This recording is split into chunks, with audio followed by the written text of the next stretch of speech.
कभी आपने इमेजिन किया है कि क्या हो अगर अचानक से दुनिया तहस नहस हो जाए तो, आपके सभी अपने लोगों की अचानक से डेथ हो जाए तो, और सिर्फ आप अकेले ही इस धरती पर बच जाओ। ऐसी ही एक स्टोरी हम आपको आज एक्सपीरियंस करवाने जा रहे हैं। इस वीडियो को लाइक करें और अगर आप चैनल पर नए हैं तो प्लीज सब्सक्राइब भी करें। तो दोस्तों, मूवी की स्टार्टिंग में हम एक छोटी सी हैप्पी फैमिली को देखते हैं जिसमें एक कपल टॉम एंड जूलियन है और उनके 2 बच्चे बेन एंड कैसी होते हैं। बेटे बेन का बर्थडे था, इसलिए पूरी फैमिली कैरेबियन ओशन में बेन का बर्थडे सेलिब्रेट करने और पिकनिक मनाने आती है। शुरू में सब कुछ नॉर्मल होता है।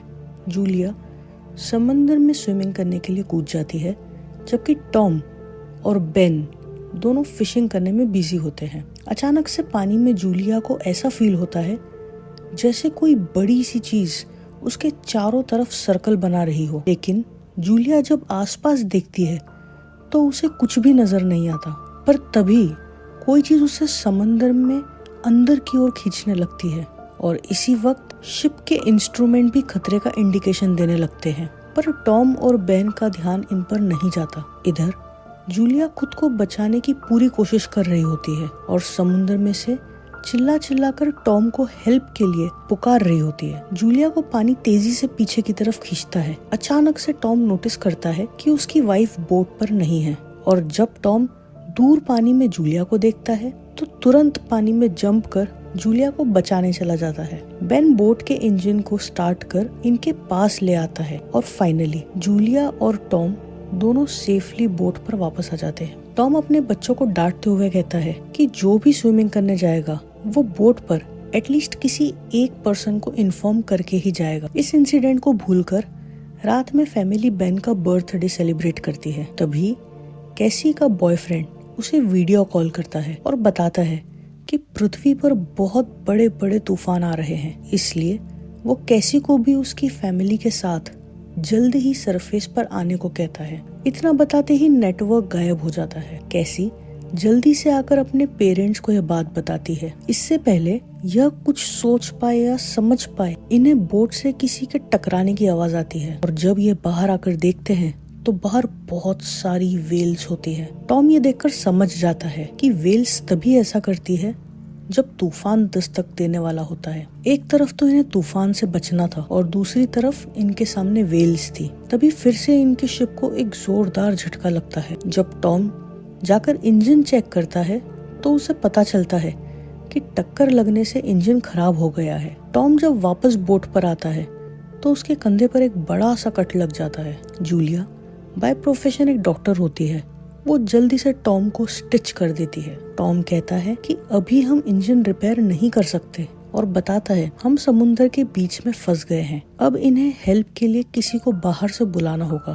कैसी जल्दी से बाहर आकर कॉल करने का ट्राई करती है, लेकिन नेटवर्क नहीं मिल पाते। इधर रेडियो भी पूरी तरह से बंद हो चुके थे। इन्हें समझ नहीं आ रहा था कि अचानक से ये सब क्यों और कैसे हो रहा है। टॉम अपनी फैमिली को बताता है कि हमारे पास सिर्फ 4 दिन का ही खाना और पानी है। टॉम कहता है कि हम अभी भी शिपिंग रूट पर है, इसलिए हो सकता है कि यहाँ से गुजरने वाली कोई शिप हमारी हेल्प करने के लिए आ जाए। इन लोगों का बाहरी दुनिया से कोई कांटेक्ट नहीं था, इसलिए इन्हें बाहर के हालातों के बारे में कुछ भी पता नहीं होता। अब ये लोग डिस्कस ही कर रहे होते हैं कि तभी बाहर भयंकर सी आवाज आती है और जब पूरी फैमिली आसमान में देखती है तो आसमान से बहुत सारे बड़े बड़े पत्थर नीचे धरती पर गिर रहे थे। एक ऑब्जेक्ट तो इनकी बोट पर ही गिरने वाला था, इसलिए टॉम ने बोट के इंजन को डैमेज होने के बावजूद उसे किसी तरह आगे बढ़ा दिया। जैसे ही वो बोट आगे की ओर बढ़ती है, वो ऑब्जेक्ट इनकी बोट के पहले वाली जगह पर गिर जाता है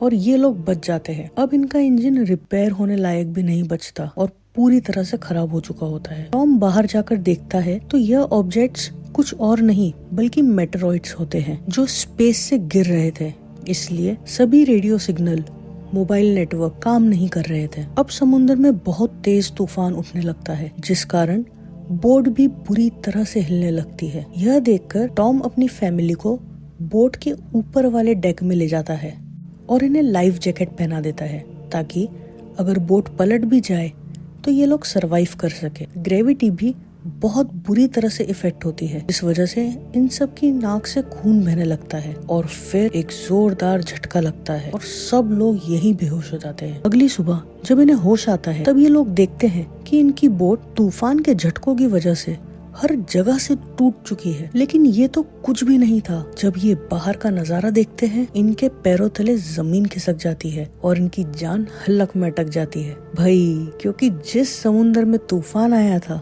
वो समुंदर ही गायब हो गया था और वो अब एक बंजर जमीन बन चुका था जहाँ पानी का कोई नामो निशान तक नहीं था। एक रात में पूरा समुद्र कैसे सूख सकता है? ये तो समुद्र के बीचों बीच थे। टॉम कंपास निकाल के जब चेक करता है तो उसे पता चलता है कि जमीन के सभी पोल्स चेंज हो गए हैं, यानी नॉर्थ पोल पर साउथ पोल और साउथ पोल पर नॉर्थ पोल हो गया है। इसलिए जहाँ डेजर्ट थे वहाँ समुंदर बन गए हैं और जहाँ समुंदर थे वहाँ अब डेजर्ट बन गए हैं। टॉम यह भी बताता है कि अब दुनिया में शायद कोई भी नहीं बचा होगा। यह सुनकर कैसी शॉक हो जाती है क्योंकि अब तक उसका बॉयफ्रेंड भी मारा जा चुका होगा, इसलिए वो बहुत रोती है। जूलियन सारा खाना इकट्ठा करने लगती है। तभी बेन बैलून्स में एयर फिल करके उसे हवा में उड़ा देता है ताकि अगर इन केस कोई जिंदा बचा हो तो उनकी मदद के लिए आ सके। टॉम रेडियो के जरिए किसी से भी कांटेक्ट करने की कोशिश करता है और तभी थैंकफुली टॉम को एक रिस्पांस मिलता है। वो कहता है कि मैं सबमरीन का कैप्टन हूँ, वो भी कल रात के इस इंसिडेंट को सरवाइव कर चुका था, लेकिन इसके साथी मारे गए थे, सिर्फ यही बच गया था। कैप्टन बताता है सबमरीन्स के रेडार के अकॉर्डिंग अराउंड एक हफ्ते बाद पोल्स फिर से दोबारा अपनी ओरिजिनल पोजीशंस ले लेंगे और तब दोबारा समुद्र का सारा पानी समुद्र में लौट आएगा और इसकी लहरें बहुत खतरनाक होगी। वह टॉम से कहता है इस वक्त तुम लोग समुद्र की गहराई में हो, इसलिए तुम किसी भी ऊंची सी जगह पर चले जाओ ताकि तुम बच सको, क्योंकि मैं तो सबमरीन में हूँ, मैं बच जाऊंगा। इस बात को सुनकर टॉम कैप्टन से रिक्वेस्ट करता है कि वह उन्हें भी सबमरीन में आने दे। कैप्टन बताता है कि इस सबमरीन में सिर्फ 3 लोगों की जगह है। टॉम अपने दोनों बच्चों को सबमरीन में भेजने का फैसला करता है और वो कैप्टन को अपना सारा खाना और पानी भी देने के लिए राजी हो जाता है। टॉम अब मैप में सबमरीन की लोकेशन चेक करता है और यह बताता है कि उन्हें लगभग 2 दिन लगेंगे उस सबमरीन तक पहुंचने के लिए। ये लोग अब अपना खाना वगैरह इकट्ठा करते हैं और तभी बाहर टॉम की नजर एक आदमी पर पड़ती है जो कि अपने डॉग को लेकर इन्हीं की तरफ आ रहा होता है। ये आदमी बहुत ही मिस्टीरियस दिखाई देता है। टॉम इसे सर्वाइवर समझकर पानी देता है, लेकिन यह शख्स टॉम पर ही अटैक कर देता है और टॉम को मार देता है। जूलिया दूर से ये सब देख रही होती है और अब यह शख्स टॉम को मारकर इनकी बोट की तरफ बढ़ता है। यह देखकर जूलिया अपने बच्चों को बचाने के लिए जल्दी से बोट की तरफ भागती है और अपने बच्चों को खतरे की बात बताकर उन्हें कैबिन में छुपा देती है। साथ ही वो कैसी को एक फ्लेयर गन देती है जिससे वो अपनी सेफ्टी कर सके। इतने में ये अनजान शख्स बोट के अंदर आ जाता है, जिसे देखकर जूलिया वॉशरूम में छुप जाती है और अपने जख्मों को स्टिच करने लगती है। इधर ये अनजान शख्स बोट को अच्छे से चेक करता है और खाना उठाकर खाने लगता है। वो बोट में घूमते हुए जरूरत का सामान तलाशने लगता है। इधर जूलिया बोट में से बने होल से बाहर निकल आती है, लेकिन इस किलर का डॉग जूलिया को देखकर भौंकना शुरू कर देता है। अपने डॉग की आवाज सुनकर किलर भी इसकी तरफ बढ़ता है।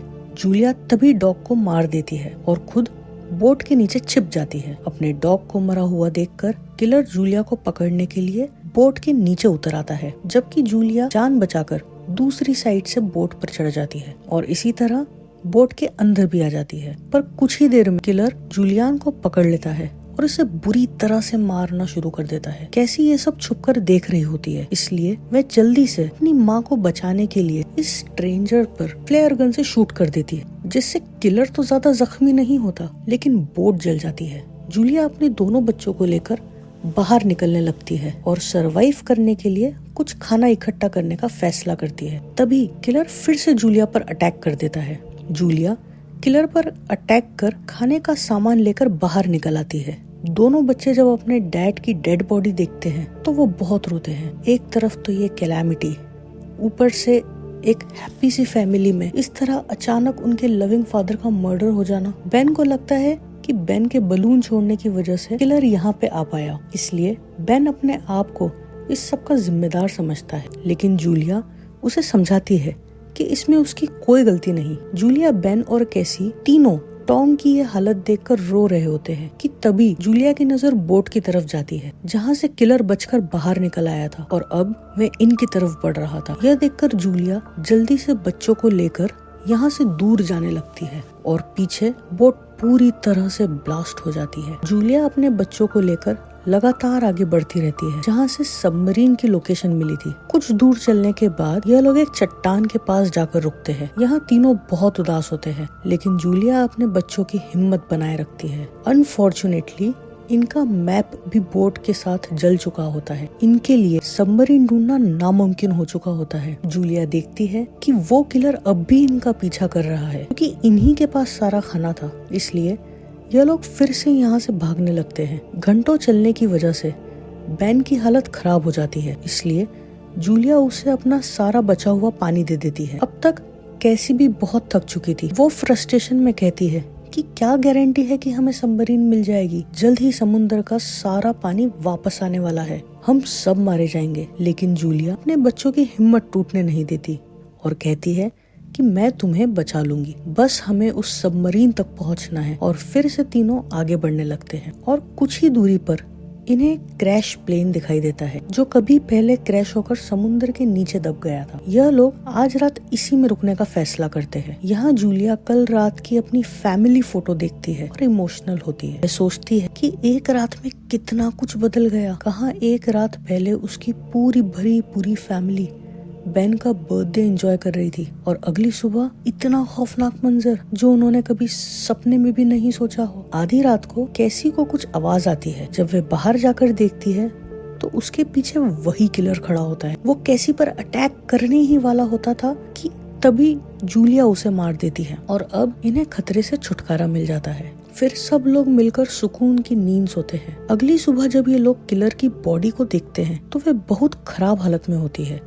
यह देखकर तीनों समझ जाते हैं कि खाली समुद्र भी बहुत ज्यादा खतरनाक है, इसलिए बॉडी की ये हालत हुई है। अब यह लोग सबमरीन की तरफ जाने लगते हैं लेकिन रास्ते में बेन को इतनी ज्यादा प्यास लगने लगती है कि वह एक तालाब से जहरीले पानी को ही पीने लगता है, लेकिन जूलिया इसे रोक लेती है। रात को ये लोग एक शेल्टर बनाकर वहीं रुक जाते हैं लेकिन कुछ देर बाद जूलिया को कुछ अजीब सी आवाज सुनाई देती है और जब ये बाहर जाकर देखती है तो बहुत सारे जानलेवा केकड़े तेजी से इनकी तरफ आ रहे होते हैं। जूलिया जल्दी से अपने बच्चों को लेकर यहाँ से भागने लगती है और कुछ दूरी पर इन्हें एक शिप के कंटेनर नजर आते हैं जिसमें कुछ लोग भी थे, लेकिन ये लोग इन्हें देखकर कंटेनर को लॉक कर देते हैं। ये तीनों इनसे रिक्वेस्ट करते हैं लेकिन वह लोग इन्हें अंदर नहीं लेते। तो फिर ये लोग शिप के ऊपर ही चढ़कर अपनी जान उन डेंजरस केकड़ों से बचाते हैं। केकड़ा जूलिया के पैर को जख्मी कर देता है। इधर केकड़े कंटेनर के अंदर जाकर सभी को मार देते हैं। वहीं जूलिया अपने स्कार्फ से अपने जख्म को कवर करती है और फिर यहीं बेहोश हो जाती है। सुबह जब जूलिया की आंख खुलती है तो इसके आसपास इसके बच्चे नहीं दिखाई देते। जूलिया अपने बच्चों को खोने के डर से रोने लगती है लेकिन तभी बेन और कैसी आ जाते हैं जो कि वेपन्स और खाने की तलाश में गए थे। इन्हें एक रेडियो भी मिलता है। जूलिया कैप्टन से उस रेडियो के थ्रू कांटेक्ट करती है। वह कैप्टन उन्हें ये बताता है कि इन केकड़ों ने उस कैप्टन पर भी हमला किया था। जूलिया के पास अब मैप नहीं था, इसलिए कैप्टन उसे रास्ता दिखाने के लिए फ्लेयर गन से आसमान की ओर शूट करते हैं और साथ ही बताता है कि समुद्र का पानी जल्दी वापस आने वाला है। फ्लेयर गन की मदद से ये लोग समझ जाते हैं कि ये सही डायरेक्शन में जा रहे थे और सबमरीन अब कुछ ही दूरी पर है। कुछ दूर चलने के बाद इन्हें सबमरीन फाइनली नजर आ जाती है, लेकिन उस तक पहुंचने के लिए एक बहुत ऊंची चट्टान की दीवार को इन्हें पार करना होगा जो कि बहुत खतरनाक थी। जब ये लोग इसे पार करते हैं तो पत्थर गिरना शुरू हो जाते हैं। दोनों बच्चे आगे निकल जाते हैं और जूलिया के सामने एक बड़ा सा पत्थर आकर रुकावट बन जाता है, वहीं ब्लॉक हो जाती है। जूलिया अपने बच्चों को सबमरीन तक पहुंचने का ऑर्डर देती है क्योंकि सबमरीन में सिर्फ कैप्टन और 2 बच्चों की ही जगह थी और बच्चे ना चाहते हुए भी जूलियन के फोर्स करने पर सबमरीन तक चले जाते हैं, जहां कैप्टन उनसे कहता है कि वो भी उन केकड़ों का शिकार हुआ था, इसलिए वो जख्मी है और अब जिंदा नहीं बच सकेगा, इसलिए अब तुम तीनों ही चले जाओ। कैसी जल्दी से अपनी माँ को लेने जाती है लेकिन देखती है कि जूलिया की तरफ बहुत सारे केकड़े आ रहे हैं। कैसी अपनी माँ को बचाकर सबमरीन तक ले आती है और तीनों सबमरीन में बैठकर सुकून की सांस लेते। तभी समुद्र की लहरें बहुत तेजी से आती है और झटके के कारण यह तीनों बेहोश हो जाते हैं। जब इनकी आंख खुलती है तो ये देखते हैं कि इनकी सबमरीन समुद्र के लहरों की फोर्स से जमीन पर आ चुकी है और तीनों शहर में आ गए हैं। यहाँ वो देखते हैं कि सब कुछ तबाह हो चुका है। इसी के साथ मूवी खत्म हो जाती है। पर आप हमें कमेंट करके जरूर बताएं कि अगर आप ऐसी कोई सी कैलामिटी में फंसते हैं तो क्या आप फिर भी सरवाइव करने की हिम्मत रख पाएंगे या गिव अप कर देंगे। आपको वीडियो पसंद आई हो तो लाइक करें, शेयर करें और इस चैनल को सब्सक्राइब करें, जिससे अपना साथ हमेशा बना रहे। मिलते हैं नेक्स्ट वीडियो में। Till then, bye bye.